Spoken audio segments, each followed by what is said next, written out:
సచిన్ టెండూల్కర్ భద్రత కోసం అపాయింట్ చేసిన ఓ సైనికుడు తనను తాను కాల్చుకుని ఆత్మహత్య చేసుకున్నాడు. స్టేట్ రిజర్వ్ పోలీస్ ఫోర్స్ విభాగానికి చెందిన వాడని గుర్తించారు. మహారాష్ట్రలోని జల్గావ్లోని జామ్నేర్లోని తన నివాసంలో సర్వీస్ రివాల్వర్తో కాల్చుకుని సూసైడ్ చేసుకున్నాడు. భారత దిగ్గజ క్రికెటర్ సచిన్ టెండూల్కర్కు రక్షణగా ఉండే ఒక సెక్యూరిటీ గార్డ్ తనను తాను తుపాకీతో కాల్చుకుని ఆత్మహత్యకు పాల్పడ్డారు. స్టేట్ రిజర్వ్ పోలీస్ ఫోర్స్ జవాన్ అయిన ప్రకాష్ సచిన్ వీవీఐపీ సెక్యూరిటీలో విధులు నిర్వర్తిస్తున్నాడు. ఇటీవల సెలవుపై స్వగ్రామానికి వెళ్లాడు జవాన్ ప్రకాష్. అతని వయస్సు 40 సంవత్సరాలు. జవాన్ కుటుంబంలో అతని వృద్ధ తల్లిదండ్రులు, భార్య, 2 పిల్లలు ఉన్నారు.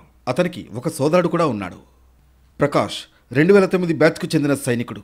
అతని పోస్టింగ్ స్పెషల్ ప్రొటెక్షన్ యూనిట్ అంటే ఎస్పీయూలో ఉంది. ప్రకాష్ ఆత్మహత్యపై ఇంకా ఉత్కంఠ కొనసాగుతోంది. ప్రస్తుతం ప్రకాష్కు పోస్టుమార్టం నిర్వహించి తదుపరి దర్యాప్తుపై నిర్ణయం తీసుకోనున్నారు. చనిపోయిన సైనికుడి గురించి తెలిసిన వ్యక్తులను పోలీసులు విచారిస్తున్నారు. జవాన్ కొన్ని వ్యక్తిగత కారణాల వల్లే సూసైడ్ చేసుకున్నాడని చెబుతున్నారు స్థానికులు. మృతదేహాన్ని పోస్టుమార్టం కోసం తరలించారు.